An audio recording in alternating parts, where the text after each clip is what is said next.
మన ప్రభువైన యేసుక్రీస్తు పరిశుద్ధ నామములో ఈ పాడ్కాస్ట్ ద్వారా వాక్యం వింటున్న ప్రతి వారికి నా హృదయపూర్వకమైనటువంటి వందనాలు. దేవుడు మిమ్మను దీవించునుగాక. యాకోబు రాసిన పత్రిక 1వ అధ్యాయము 17వ వచనం. శ్రేష్టమైన ప్రతి ఈవియు సంపూర్ణమైన ప్రతి వరమును పరసంబంధమైనదై జ్యోతిర్మయుడగు తండ్రి యొద్ద నుండి వచ్చును. ఆయన యందు ఏ చంచలత్వమైనను గమనాగమనముల వలన కలుగు ఏ ఛాయ అయినను లేదు.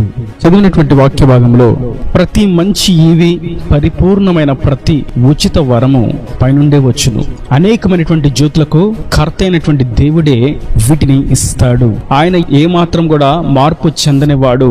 భ్రమణ ఛాయలు అంటూ ఏమీ కూడా ఆయనలో లేవు. ఆయన నిన్న నేడు నిరంతరము ఏకరీతిగా ఉన్నవాడు. శ్రేష్టమైనటువంటి ఈవులను పొందుకోవాలనుకున్న, సంపూర్ణమైనటువంటి ప్రతి వరమును అందుకోవాలి అని అనుకున్న కేవలం పరమందున్నటువంటి తండ్రి యొద్ద నుండి మాత్రమే మనకు లభించును అని వాక్యం మనకు తేటగా సెలవిస్తున్నది. ఆయన దగ్గర శ్రేష్టమైనవి మాత్రమే ఉంటాయి. నిరుపయోగమైనవి, వ్యర్థమైనవి, నాసిరకమైనవి, పాడు చేసేవి, దుష్ట సంబంధమైనవి ఆయన యొద్ద ఉండనే ఉండవు. ఆయన తన జనులకు కావలసినటువంటి ప్రతి శ్రేష్టమైన మరియు ఆత్మ సంబంధమైన వరములను ఆయన అనుగ్రహించడానికి శక్తి గలవాడు. ఇంకా మనం చూస్తాం, ఆయన జీవమునకు భక్తికి కావలసిన వాటిని కూడా మనకు అనుగ్రహిస్తాడు అని. అవును, ఆయనను ఆశ్రయించిన వారికి ఆయన వెలుగు మార్గములు నడుస్తూ ఆయన రాజ్యములకు చేర్చబడాలనేటువంటి విశ్వాసంతో అడుగు వేసిన ప్రతి వారికి ఆయన ఈవులను, వరములను అనుగ్రహిస్తాడు. అది భౌతికంగాను మరియు ఆత్మీయంగాను, శారీరకంగాను ఆత్మ సంబంధముగాను ఆయన అనుగ్రహిస్తారు. లోకంలో మనం చూస్తూ ఉన్నట్లయితే పలు రకాలైనటువంటి అక్కర్లు, అవసరతలు తీర్చబడ్డానికి ఒక మార్గాన్ని ఎన్నుకుంటారు, మరియు మరొక అవసరతలు, అక్కర్లు తీర్చబడ్డానికి వేరొక మార్గాన్ని ఎన్నుకుంటారు. వారు అనుకుంటారు, ఈ మార్గంలో ఇది మాత్రం మనకు లభిస్తున్నది, వేరొకటి లభించాలంటే మనం వేరొక మార్గంలో వెళ్ళాలి అని రకరకాలైనటువంటి మార్గాలను ఎన్నుకుంటూ వారికి నచ్చిన త్రోవలలో నడుస్తూ పోతూ ఉంటారు. చివరకు గమనించినట్లయితే వారు పొందుకోవాలి అని ఆశించినది సంపూర్ణంగా వారికి లభించదు. ఒకవేళ వారు పొందుకున్నప్పటికీ అది శ్రేష్టమైనదిగా ఉండనే ఉండదు. ఒకానొక రోజు వారికి దాని మీద నిరాశ కలుగుతుంది, మరియు వారికి దాని మీద వెగుటు కొడుతుంది, మరియు దీనివల్ల నాకు ఇట్టి నష్టం ప్రాప్తించిందే అని జ్ఞానోదయం కూడా అవుతుంది. అయితే జ్యోతిర్మయుడగు తండ్రి యొద్ద నుండి వచ్చేటువంటి వరములు, ఈవులు ఎంతో శ్రేష్టమైనవి. ఆయన ఇచ్చిన వరమునకు, ఆయన ఇచ్చిన ఈవికి దీటైనది, సాటైనది ఈ లోకములో సృష్టించిన వాటిలో ఏది కూడా రానే రాదు. ఆయన మనకు శ్రేష్టమైన ఈవులను ఇచ్చాడు.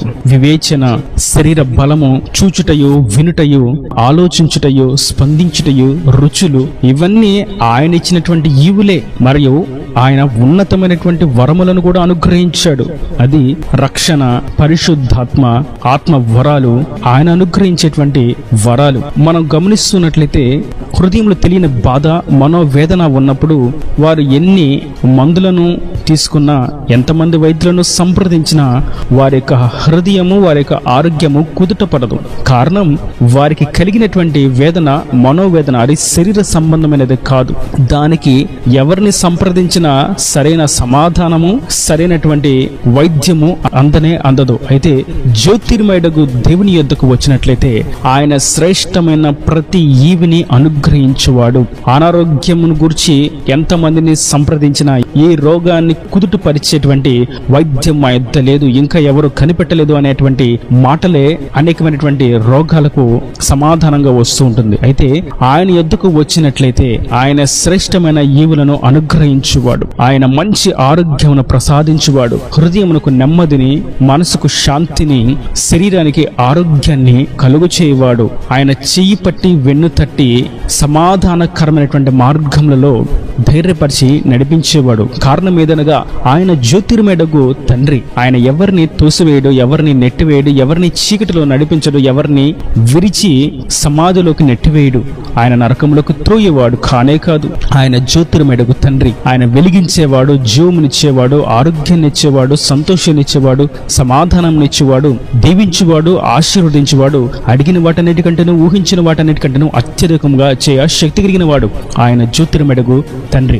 ఆయనలో ఏ మార్పు, ఏ చంచలత్వము, ఏ గమనాగమనములు, ఏ భ్రమణాఛాయలు లేనే లేవు. ఆయన మార్పు లేని మహనీయుడు. ఆదిలో ఆయన వెలుగును సృష్టించాడు. సృష్టిని ఏలుబడి చేయడానికి పెద్ద జ్యోతులను, చిన్న జ్యోతులను ఆయనే పుట్టించాడు. కారణం, ఆయన జ్యోతిర్మయుడగు తండ్రి వెలుగును ఉద్భవింప చేశాడు. ఆయన సృష్టిలో మాత్రమే కాదు గాని తనను ఆశ్రయించిన వారి జీవితాల్లో కూడా వెలుగును కలుగు చేయవాడు. చీకటిలో, దిక్కుతోచని స్థితిలో, నిరాశ నిస్పృహలో మా బ్రతుకులు అంధకారమైపోయినాయి అనేటువంటి ఆలోచనలో ఉన్నవారు ఆయన వైపు తిరిగినట్లయితే ఆయన వెలిగించి సజీవులుగా నిలబెట్టేవాడు, కాంతిని ప్రకాశింప చేయవాడు, మరణ ఛాయల్లో ఉన్న వారికి జీవమును ప్రసాదించువాడు. ఆయన జ్యోతిర్మయుడగు తండ్రి. కనుక ఈ వాక్యం ఉంటున్నటువంటి నా ప్రియ సహోదరులరా, మనకు ఏది కావాలన్నా, ఆర్థికంగా కుదుట పడాలన్నా, ఆరోగ్యంగా కుదుట పడాలన్నా, కుటుంబంలో సమాధానం నెలకొనాలన్నా, సంతోషం కావాలన్నా, దీవించబడాలన్నా, ఆశీర్వదించబడాలన్నా, ఆత్మ సంబంధమైనటువంటి వివాహాలు జరగాలి అన్నా, సంతానము కలగాలి అన్నా, కోరుకున్నది, ఆశించినది, ఉద్యోగాలు, వ్యాపారాలు పొందుకోవాలనుకున్న ఏ శ్రేష్టమైన ఈవి అయినా, ఆనందాన్ని కలిగించే, ఆహ్లాదాన్ని ఇచ్చే ఏ క్రియ అయినా, ఏ వరమైనా, ఏ ఈవి అయినా మనకు ఆయన యొద్ద నుండి మాత్రమే లభిస్తున్నది. మన పితరులు ఆయన వైపు తిరిగి మొర్రపెట్టిన ప్రతి మొర్రకు ఆయన సమాధానం ఇచ్చారు. చీకటిలో నుండి గొప్ప వెలుగును ఆయన కలుగు చేశారు. వారి జీవితాల్లో గొప్ప ఆహ్లాదకరమైనటువంటి కార్యాలను ఎన్నో చేశారు. అబ్రహాముకు చక్కటి సంతానమునిచ్చారు. మోషేను బలమైన సాధనముగా నిలబెట్టాడు. భయంలో నుండి బలమైన వానిగా తీర్చిదిద్దాడు. దావీదును బలమైనటువంటి రాజుగా ఎన్నుకున్నాడు, నిలబెట్టాడు. దీనుడు మొర్రపెట్టినప్పుడు ఆయన ఆలకించాడు. గొర్రెలు కాచుకునే వ్యక్తిని ఇజ్రాయేలీల సర్వ సమాజమును పాలించేటువంటి రాజుగా దేవుడు చేశాడు. చేపలు పట్టుకునేటువంటి అపోస్తులను ఆయన మనుషులను పట్టు జాలరులుగా అభిషేకించి వాడుకున్నాడు.